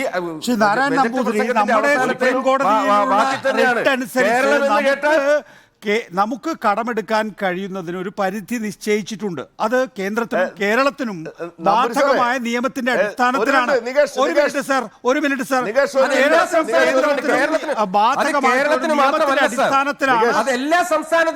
അതെ, ആ നിലയിലുള്ള കടമെടുപ്പ് പരിധിയിലേക്ക് എത്താൻ കേരളത്തെ അനുവദിക്കുന്നില്ല എന്നുള്ളതാണ് കേരളത്തിന്റെ ഗ്രീവൻസ് ഈ റിട്ടിലെ.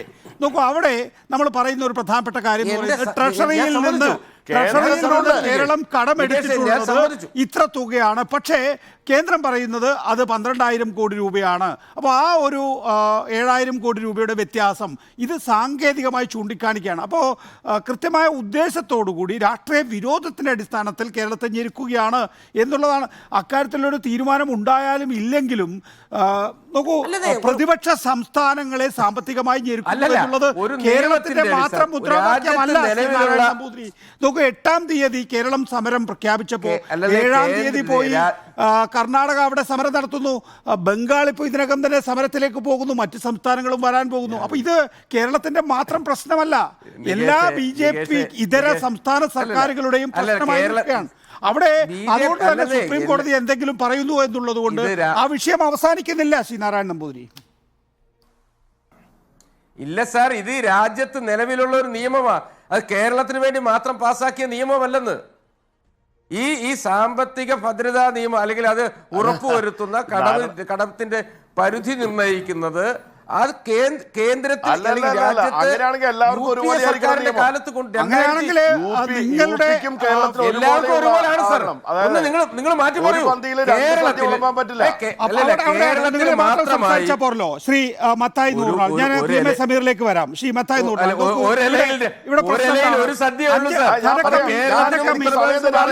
കേന്ദ്രത്തിൻ്റെത് 5.8 ആകുന്നു, കേരളത്തിൻ്റെത് അത് 3% കിഫ്ബി ഇല്ലാതെ 2.5 കുറയണം എന്ന് പറയുന്നതിന്റെ സാങ്കേതികത്വം, ന്യായവാദം എത്രയല്ല? ഞാൻ അതിന്റെ ഡീറ്റെയിൽസ് പറയാൻ തയ്യാറാണ് സാർ.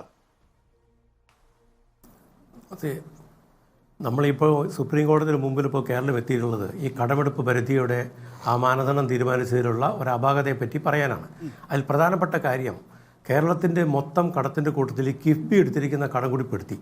ഈ കിഫ്ബി എന്ന് പറയുന്നത് യഥാർത്ഥത്തിൽ ഗവൺമെൻറ്റിൻ്റെ ഗവൺമെൻറ് മറ്റൊരു വഴിക്ക് ചെയ്യുന്ന അതൊരു സ്പെഷ്യൽ പർപ്പസ് വെഹിക്കിളാണ്. അതിനെ ഒരു കാരണവശാലും, എൻ്റെ വ്യക്തിപരമായ അഭിപ്രായമാണ്, അതിനെ ഒരു കാരണവശാലും കേരളത്തിൻ്റെ ഗവൺമെൻറ്റിൻ്റെ ഒരു യൂണിറ്റായിട്ട് കണക്കാക്കിയിട്ട് കടപരിധി തീരുമാനിച്ചിരിക്കുന്ന നടപടി എന്ന് പറയുന്നത് ശരിയായിട്ട് എനിക്ക് തോന്നുന്നില്ല. അതിന് ഒരു കാരണം കൂടിയുണ്ട്. കിഫ്ബി വഴി എന്തെങ്കിലുമൊക്കെ ഇൻഫ്രാസ്ട്രക്ചറൽ കാര്യങ്ങൾ ചെയ്യുമ്പോൾ അത് ഭാവിയിൽ അതിനകത്ത് കിട്ടുന്ന വരുമാനം കൊണ്ട് ആ ലോൺ അടച്ചു തീർക്കാനായിട്ട് പറ്റും. ആ ലോൺ അടച്ചു തീർക്കാൻ പറ്റാത്ത അവസ്ഥയൊന്നും ഇപ്പോൾ കേരളത്തിന് സംഭവിച്ചിട്ടില്ല. അതിൻ്റെ കാരണം അവിടെ അതുകൊണ്ടുണ്ടാക്കിയിരിക്കുന്ന ഡെവലപ്മെൻറ്റ് വളരെ നല്ല രീതിയിൽ ഡെവലപ്മെൻറ്റ് ചെയ്തിട്ടുണ്ട്. അപ്പോൾ അതുകൂടി ഈ കടമെടുപ്പ് പരിധി തീരുമാനിക്കുന്നതിനുള്ള കേരളത്തിൻ്റെ കടത്തിൻ്റെ കൂടെ കൂട്ടിക്കഴിഞ്ഞപ്പോഴാണ് കേരളത്തിന് പിന്നീടും കടമെടുക്കാൻ പറ്റാത്തൊരവസ്ഥ വന്നത്. മറ്റൊന്ന്, ഈ കേന്ദ്ര ഗവൺമെൻറ്റും കേരള ഗവൺമെൻറ് എല്ലാ ഗവൺമെൻറ്റുകളും കടമെടുക്കുന്നുണ്ട്. കടമെടുക്കുന്നു എന്ന് പറയുന്ന ഒരു തെറ്റാണെന്ന് നമുക്ക് പറയാൻ പറ്റില്ല. ഈ കടമെടുക്കുന്ന പണം എടുത്ത് റവന്യൂ എക്സ്പെൻഡിച്ചറിന് ചെലവഴിക്കാതെ, പെൻഷൻ കൊടുക്കാനും സാലറി കൊടുക്കാനും ചെലവഴിക്കാതെ, അത് ഇൻഫ്രാസ്ട്രക്ചർ ഡെവലപ്മെൻറ്റുള്ള ക്യാപിറ്റൽ ഇൻവെസ്റ്റ്മെൻറ്റിന് വേണ്ടി ചെലവഴിക്കുകയാണെന്നുണ്ടെങ്കിൽ തീർച്ചയായിട്ടും രാജ്യത്തിന് പുരോഗതിയിലേക്ക് പോകാൻ പറ്റും. ഇവിടെ കേന്ദ്രം ഭരിക്കുന്ന ഗവൺമെൻറ്റും മറ്റ് ഇന്ത്യയിലെ പ്രതിപക്ഷ പാർട്ടികൾ ഭരിക്കുന്ന ഗവൺമെൻറ്റുകളും തമ്മിൽ ഒരു ശീതസമരം നടക്കുന്നു എന്നുള്ള ഒരു യാഥാർത്ഥ്യമാണ്. അതുകൊണ്ടാണ് ഇത് സുപ്രീം കോടതി എത്തിയിരിക്കുന്നത്. കാര്യം എന്തൊക്കെ പറഞ്ഞാലും ശരി, ഈ തരത്തിലുള്ള നടപടികൾ എടുക്കുമ്പോൾ യഥാർത്ഥത്തിൽ ഗവൺമെൻറ്റുകൾ ഞെരുക്കപ്പെടുകയും അതിനെ വീണ്ടും വീണ്ടും കേന്ദ്രത്തെ ആശ്രയിക്കേണ്ട ഒരു അവസ്ഥയിലേക്ക് എത്തിച്ചേരുകയാണ് ചെയ്യുന്നത്. ഇപ്പോൾ നമ്മുടെ ഈ തനത് ടാക്സ് കളക്ഷനിൽ നിന്നും കേന്ദ്രം കൊടുക്കേണ്ട ഒരു സംഖ്യയുണ്ട്. അത് 3.8% ആയിരുന്നു. പക്ഷേ കേരളത്തിനത് കുറച്ചു. അതിന് പ്രധാനപ്പെട്ട കാരണങ്ങളിലൊന്ന്, കേരളത്തിൽ ജനസംഖ്യാ നിയന്ത്രണം നടപ്പിലാക്കി. കേരളത്തിൽ ഡെവലപ്മെൻറ്റ് പല കാരണങ്ങൾ കൊണ്ട് നമ്മുടെ ഇൻഡെക്സ്, അതായത് ഇത് തീരുമാനിക്കുന്ന ഇതെങ്ങനെ ഈ പണം കേന്ദ്രവും സ്റ്റേറ്റും തമ്മിൽ എങ്ങനെ വിഭജിക്കണമെന്നുള്ളതിനെ പറ്റി ചില ഡെഫിനിഷൻ ഫോർമുലയുണ്ട്. ഈ ഫോർമുല വളരെ കോംപ്ലിക്കേറ്റഡ് ഫോർമുലയാണ്. അപ്പോൾ ഇങ്ങനെയുള്ള പുരോഗമനപരമായ നടപടികൾ കേരളം നടപ്പിലാക്കിയപ്പോൾ കേരളത്തിൻ്റെ വരുമാനം കിട്ടേണ്ട സംഖ്യ കുറഞ്ഞു. കേരളത്തിൻ്റെ ജനസംഖ്യ എടുത്താൽ 2.16% ഇന്ത്യയിലുള്ള ടോട്ടൽ ജനങ്ങളിൽ കേരളത്തിൻ്റെ ജനസംഖ്യ. അതിനനുസരിച്ചുള്ളൊരു പണം ഇപ്പോൾ കിട്ടുന്നില്ല. 1.92 എന്താ നമുക്ക് കിട്ടുന്നുള്ളൂ. ഇതൊക്കെ ചില അപാകതകൾ തന്നെയാണ്. അപ്പോൾ ഇത് ഗവൺമെൻറ്റുകൾ തമ്മിൽ അങ്ങോട്ടും ഇങ്ങോട്ടും രാഷ്ട്രീയത്തിനപ്പുറത്തേക്ക് നിന്ന് പരിഹരിക്കേണ്ട ഒരു വിഷയമാണ്, സാമ്പത്തികമാണ്. അത് അവർ അങ്ങോട്ടും ഇങ്ങോട്ടും നിന്ന് പരിഹരിക്കണം. അതിൽ രാഷ്ട്രീയം കലർത്തപ്പെടുമ്പോൾ ഇങ്ങനെയുള്ള ചില പ്രശ്നങ്ങളൊക്കെ ഉടലെടുക്കും. ശ്രീ PM A സമീർ, വിദേശ സർവകലാശാലയുടെ കാര്യത്തിനകത്ത് അതിൻ്റെ ക്യാമ്പസുകൾ കേരളത്തിൽ അനുവദിക്കുന്നതിനെക്കുറിച്ച്, ആരോഗ്യരംഗത്ത് സ്വകാര്യ നിക്ഷേപം സ്വീകരിക്കുന്നതിനെക്കുറിച്ച്, ടൂറിസം മേഖലയിൽ, അങ്ങനെ വ്യത്യസ്തങ്ങളായിട്ടുള്ള മേഖലകളിലെല്ലാം തന്നെയും പരമാവധി സ്വകാര്യ നിക്ഷേപം കൊണ്ടുവരുന്നത് ഒരു ആക്റ്റീവായിട്ടുള്ള എക്കണോമിയായി കേരള സമ്പദ് വ്യവസ്ഥയെ മാറ്റില്ലേ?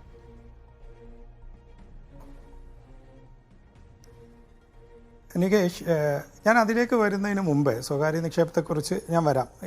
ഇന്നത്തെ ബജറ്റ് ബ്രാൻഡ് ചെയ്തത് നമ്മുടെ സമ്പദ്ഘടന സൂര്യോദയ സമ്പദ്ഘടനയാണ് എന്നുള്ളതാണ്.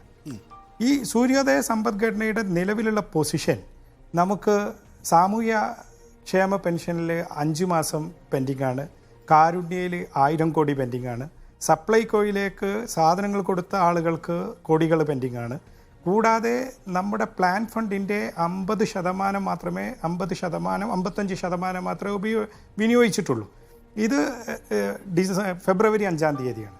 ഈ മാർച്ച് 31 മുമ്പ് തീരേണ്ടതും തീർക്കേണ്ടതുമായ കടബാധ്യതകളുടെ കൂമ്പാരം, ആ കൂമ്പാരത്തിൻ്റെ അരികെ നിന്നുകൊണ്ടാണ് പറയുന്നത് കേരളത്തിൻ്റെ സാമ്പത്തിക ഘടന എന്ന് പറയുന്നത് ഒരു സൺറൈസിങ് ഫിനാൻഷ്യൽ സ്ട്രക്ചറാണ് എന്ന് പറയുന്നത്. അവിടെ ആ പറയുന്നതിലെ ഒരു വൈരുദ്ധ്യം നമ്മൾ മനസ്സിലാക്കണം. ഈ ബജറ്റ് പ്രസംഗവും ബജറ്റിലെ യാഥാർത്ഥ്യവും തമ്മിലുള്ള വലിയ അന്തരം അതിലുണ്ട്.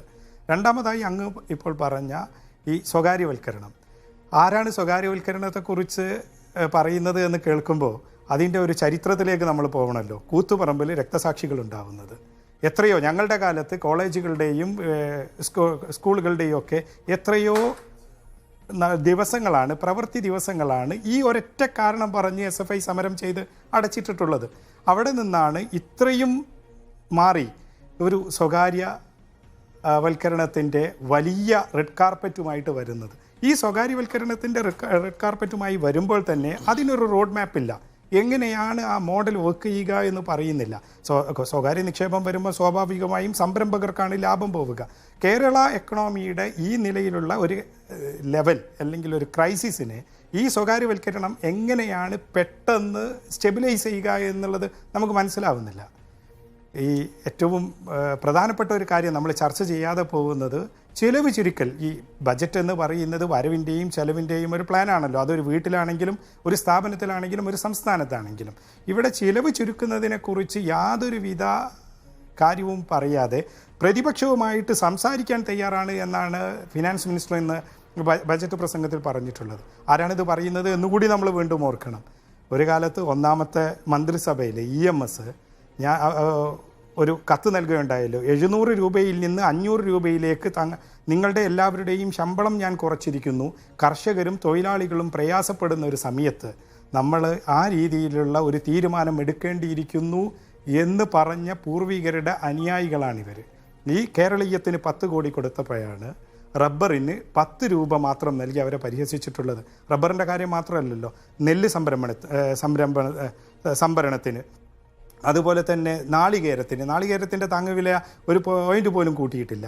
അതുകൊണ്ട് കർഷകരെയും സാധാരണക്കാരെയും പൂർണ്ണമായി പ്രയാസത്തിൽ തന്നെ നിർത്തുന്ന രീതി കൊണ്ടുവന്ന് സ്വകാര്യവൽക്കരണത്തിന്റെ ഒരു സമീർ മനസ്സിലാക്കേണ്ടത് നമുക്ക് 2020-21 കേരളത്തിന്റെ മൊത്തം ചെലവ് 1,38,884 കോടിയാണെങ്കിൽ 22-23 അത് 1,58,738 ഈ വർഷം അവസാനമാകുമ്പോഴേക്കും 1,68,407 കോടിയായി അത് വർദ്ധിക്കുമെന്ന് കണക്കാക്കുകയാണ്. ഏകദേശം 30,000 കോടി രൂപയുടെ വർധനവ്. നമ്മൾ നശിച്ച നാറാണക്കൽ എടുത്തിട്ടൊന്നുമില്ല.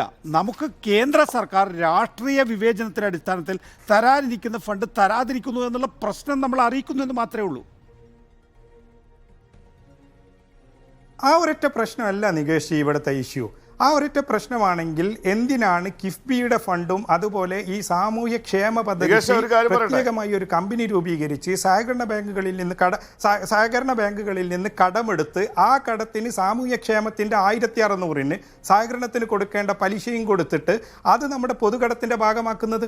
ഇങ്ങനെ പൊതുകടത്തിൻ്റെ ഭാഗമായി SPVകൾ ഉണ്ടാക്കി ആ പൊതുകടത്തിൻ്റെ ഒരു റെസ്ട്രിക്ഷൻ കൂടെ നമുക്ക് കേന്ദ്രത്തിൽ നിന്ന് കടമെടുപ്പിൻ്റെ പരിധിയിൽ പ്രയാസങ്ങൾ ഉണ്ടാക്കുന്നില്ലേ? അതുകൊണ്ട് ഈ തരത്തിൽ ഒരു ഫിനാൻഷ്യൽ മാനേജ്മെന്റിന്റെ ഫെയിലിയറാണ് ഈ തരത്തിലേക്ക് കേരളം ഒരു സാമ്പത്തിക പ്രതിസന്ധിയിലേക്ക്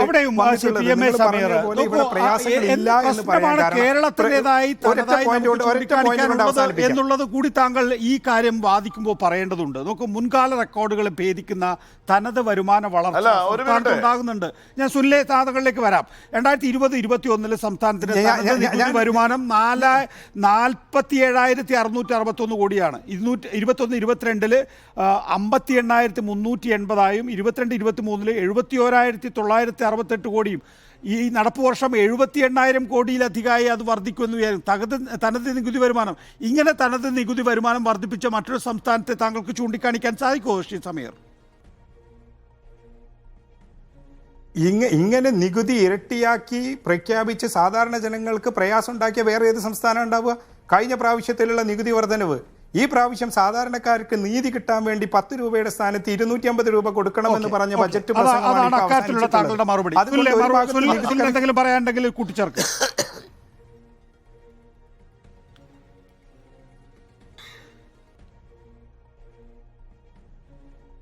അല്ല, ഈ സമീർ പറയുന്ന കാര്യം തികഞ്ഞ രാഷ്ട്രീയ പ്രസംഗമാണ്. അദ്ദേഹം പറയുന്നത് എന്താണ്? BJP സർക്കാരിന് വേണ്ടി അറ്റോർണി ജനറൽ പിന്നെ സുപ്രീം കോടതിയിൽ പോയി വാദിച്ചത് മുസ്ലിം ലീഗിന്റെ നേതാവ് ഇവിടെ റിപ്പോർട്ടർ ചാനൽ വന്നിരുന്ന് വാദിക്കുകയാണ്. കാരണം പൊതുവെ ലീഗുകാർ BJP സർക്കാരിനെ എതിർക്കാൻ അവർക്ക് പേടിയും മടിയുമാണ്. ഇപ്പോൾ അദ്ദേഹത്തോട് ഞാൻ ചോദിക്കുന്ന ഒരു ചോദ്യം എന്താണെന്ന് വെച്ചാൽ, 15ാം ധനകാര്യ കമ്മീഷൻ നികുതി വിഹിതം അത് വിതരണം ചെയ്തപ്പോൾ കാണിച്ച വിവേചനത്തെ പറ്റി മുസ്ലിം ലീഗിന്റെ അഭിപ്രായം എന്താണ്? UPക്ക് കൊടുത്തത് 17.895%. അതായത് 2,46,000 കോടി രൂപ. കേരളത്തിന് കിട്ടിയത് എത്രയാണ്? 1.92%, 2% താഴെ. ഇത് എന്ത് തരത്തിലുള്ള വിവേചനമാണ്? രാഷ്ട്രീയ വിവേചനമാണോ? ധനമാനേജ്മെന്റിന്റെ പ്രശ്നമാണോ? 57,413 കോടി രൂപ കേന്ദ്ര ഗവൺമെന്റ് പല ഇനത്തിലായി സംസ്ഥാനം തരുന്നില്ല എന്നതിനെ പറ്റിയുള്ള കൃത്യമായ കണക്കൽ ഞങ്ങൾ മുന്നോട്ട് വെച്ചിട്ടുണ്ട്. നിങ്ങൾ അതുമായി ബന്ധപ്പെട്ട് ചർച്ച ചെയ്യാൻ നിങ്ങൾ ഇതുവരെ തയ്യാറായിട്ടില്ലല്ലോ. എന്നിട്ട് പറയാണ് ധനമാനേജ്മെന്റ് എന്താ? അദ്ദേഹം പറയുന്നത് എന്താ? നേരത്തെ കാരുണ്യ പദ്ധതിയെ പറ്റി പറഞ്ഞു 2,514 കോടി രൂപ കാരുണ്യ പദ്ധതിയിൽ പാവപ്പെട്ടവർക്ക് വേണ്ടി ചെലവഴിച്ചു ഈ ഗവൺമെന്റ്. അത് ധനമാനേജ്മെന്റിന്റെ കുഴപ്പമാണോ? അതാണോ ധനമാനേജ്മെന്റിന്റെ കുഴപ്പം? ഈ 5 കൊല്ലം കൊണ്ട് 17,100 കോടി രൂപ 2.25 ലക്ഷം വീടുകൾ പണിയാൻ വേണ്ടി ഗവൺമെന്റ് ഉണ്ടാക്കി കൊടുത്തു. അത് ധനമാനേജ്മെന്റ് കുഴപ്പമാണെന്നാണോ മുസ്ലിം ലീഗ് നേതാവ് പറയുന്നത്? ഈ രാജ്യത്ത് ഇവിടെ 58 ലക്ഷം ആളുകൾക്ക് ഞങ്ങൾ 1,600 രൂപ ഉപയോഗിച്ച് പെൻഷൻ കൊടുത്തുകൊണ്ടിരിക്കുന്നു. അതാണോ ധനമാനേജ്മെന്റ് നിങ്ങൾ കാണുന്ന കുഴപ്പം? കേന്ദ്ര ഗവൺമെന്റ് തരുന്ന ഒരു വീട് വെക്കാൻ തരുന്ന 1 ലക്ഷം രൂപയിൽ 70,000 രൂപ കേന്ദ്രത്തിനും 30,000 രൂപ സംസ്ഥാനത്തിന്റെയും. അത് എത്ര വീടുകൾക്കാ? 2 ലക്ഷം വീടുകൾക്കാണ്. ഇവിടെ കൊടുത്ത എത്ര വീടുകൾക്കാ? ഈ ഇത്രയും കാലത്തിനിടയിലാണ്. ബാക്കി എല്ലാ വീടുകളും കൊടുത്ത് 4 ലക്ഷം രൂപ വീട് കൊടുക്കുകയാണ് ഞങ്ങൾ. അത് ഈ ലീഗ് നേതാവിന് മനസ്സിലായിട്ടില്ലേ? ധനമാനേജ്മെന്റ് കുഴപ്പമാണെങ്കിൽ എന്തിനാണ് മമതാ ബാനർജി കുഴപ്പമുണ്ടാക്കിയത്? എന്തിനാ ധനമാനേജ്മെന്റ് കുഴപ്പമാണോ? എന്തിനാണ് തെലങ്കാനയിലെ ഗവൺമെന്റ് എതിർത്ത് പറയുന്നത്? എന്തുകൊണ്ടാണ്? എന്തിനാണ് കർണാടകയിലെ കോൺഗ്രസ് ഗവൺമെന്റ് ഡൽഹിയിലേക്ക് സമരം ചെയ്യുന്നത്? ധനമാനേജ്മെന്റ് കുഴപ്പം കൊണ്ടാണോ? അപ്പോൾ ഒരു ഫിസ്ക്കൽ ഫെഡറലിസം എന്ന് പറയുന്നതിനെ തകർത്തുകൊണ്ട് ബിജെപി ഗവൺമെന്റ്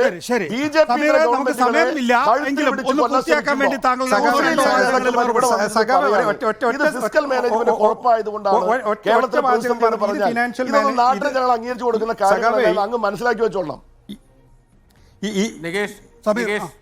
നിങ്ങൾ വൈകി മാത്രം അംഗീകരിക്കുന്ന ഒരു സംവിധാനത്തിന്റെ ഭാഗമാണ്. അവസാനമായി ഇതൊരു ഫിനാൻഷ്യൽ മാനേജ്മെന്റ് ഫെയിലിയർ ആണ് എന്ന് പറയുന്നത് അങ്ങനെ ബുദ്ധിമുട്ടുണ്ടായിട്ട് ഞാൻ ക്ഷമിക്കണം. ഇതൊരു ധനകാര്യ മാനേജ്മെന്റിന്റെ ഫെയിലിയർ ആണ് എന്ന് പറയുന്നത്. നമ്മുടെ വെൽഫെയർ സ്കീമുകളെല്ലാം ഞാനൊന്ന് കംപ്ലീറ്റ് ചെയ്തോട്ടെ. ഇവിടെ നമ്പൂതിരി ഞാനൊന്ന് കംപ്ലീറ്റ് ചെയ്തോട്ടെ. ഇവിടെ വെൽഫെയർ സ്കീമിന് വേണ്ടി കടമെടുത്ത് നൽകുന്നു, കേരളീയത്തിന് വേണ്ടി നേരിട്ട് ചെലവഴിക്കുന്നു. മറ്റ് വിമാനങ്ങളോ അല്ലെങ്കിൽ ആഡംബര കാര്യങ്ങളോ നവകേരളത്തിനോ വേണ്ടി നേരിട്ട് ചെലവഴിക്കുന്നു. ഈ സാധാരണക്കാർ പൊതുകടം വർദ്ധിക്കുന്ന തരത്തിലുള്ള കാര്യങ്ങളെല്ലാം കടമെടുപ്പിലൂടെ റിസോഴ്സ് ചെയ്യുമ്പോൾ ഇത്തരത്തിലുള്ള PR വർക്കുകൾക്ക് വേണ്ടി ഇന്ന് 10 കോടി രൂപയും 10 ലക്ഷം രൂപയും വെച്ചിട്ടുണ്ട്. 10 കോടി കേരളീയത്തിനും 10 ലക്ഷം അതിനു വേണ്ടി ബ്രാൻഡ് അഡ്വൈസ് ചെയ്യുന്ന, അതിന്റെ സ്ലോഗൻ അഡ്വൈസ് ചെയ്യുന്ന, തെരഞ്ഞെടുക്കുന്ന ആൾക്ക് പാരിതോഷികവും വെച്ചിട്ടുണ്ട്. ഇതല്ലേ financial management failure? Sreenarayana Namboothiri, പ്രധാനമന്ത്രിക്ക് ഒരു വിമാനം വാങ്ങാൻ ഒന്ന് 15ാം ധനകാര്യ കമ്മീഷനിലെ നികുതി വിഹിതത്തെക്കുറിച്ചുള്ള, നികുതി വിഭജനത്തെക്കുറിച്ചുള്ള സുനിൽജി പറഞ്ഞു. കേരളത്തിനുള്ളതും ജനസംഖ്യ ഒരു ഘടകമായി വരുമ്പോൾ ജനസംഖ്യ കൂടുതലുള്ള സംസ്ഥാനങ്ങൾക്ക് സ്വാഭാവികമായി 3.5 കോടി വരുന്ന ജനസംഖ്യയുള്ള കേരളവും 24 കോടി ജനസംഖ്യയുള്ള UP തമ്മിൽ കമ്പയർ ചെയ്യുന്നതിൽ ശരിയല്ല. ഒന്നത്. രണ്ട്, ഇപ്പോൾ നൂർലാൽ സാർ എനിക്കൊരു സാമ്പത്തിക വിദഗ്ധൻ മാത്രമല്ല, നല്ലൊരു ലോങ് ജമ്പ് താരം കൂടിയാണെന്നാണ് എനിക്ക് തോന്നുന്നത്. 10ാം ധനകാര്യ കമ്മീഷനിൽ ഉണ്ടായിരുന്ന അനുവദിച്ച തുക കഴിഞ്ഞിട്ട് അദ്ദേഹം നേരെ 15ാം ധനകാര്യ കമ്മീഷനിലേക്കാണ് ചാടുന്നത്. 14ാം ധനകാര്യ കമ്മീഷനിലും ഓരോ ധനകാര്യ കമ്മീഷനിലും മാനദണ്ഡങ്ങൾ വെച്ച് ചില്ലറ പൈസ അല്ല ശ്രീ നാരായണ നമ്പൂതിരി. അത് തന്നെ അല്ല. ആ 15ാം അത് തന്നെ ശരി. 15ാം ധനകാര്യ കമ്മീഷൻ ചർച്ച നടത്തുമ്പോൾ കേരളത്തിലുള്ളവർ വെറുതെ വായി നോക്കിയിരിക്കുകയല്ല. ഓരോ സംസ്ഥാനത്തിനോടും അഭിപ്രായങ്ങൾ ചോദിച്ച് ഞാനൊന്ന് പറഞ്ഞു സാർ, ഓരോ സംസ്ഥാനത്തിനോട് ഇപ്പൊ 2 പോയിന്റ്സ് ഉണ്ടായിരുന്നത് 190 ആക്കി മാറ്റുമ്പോൾ കുറയ്ക്കുന്നതിന് മുമ്പ് പറയണ്ടേ? അല്ല, പറയുന്നുണ്ട്. കേരളം എല്ലാ കാലഘട്ടത്തിലും പറയുന്നതെല്ലാം വൃഥാ വ്യായമായി മാറുകയാണ്. അത് കോൺഗ്രസ് സർക്കാരുകളുടെ കാലത്താണ്. 15ാം ധനകാര്യ കമ്മീഷന്റെ ചർച്ച ചെയ്യുമ്പോൾ ആ ചർച്ചയിലല്ലേ പറയേണ്ടത്? 16ാം ധനകാര്യ കമ്മീഷൻ വരുന്നു. അപ്പൊ പറയൂ. ജോർജ് മത്തായി നൂറിനാൽ ഞങ്ങളോട് പ്രതികരിച്ചതിന്, ബജറ്റിനെ അവലോകനം ചെയ്തതിന്. ഇടവേളയ്ക്ക് ശേഷം ചർച്ച തുടരും.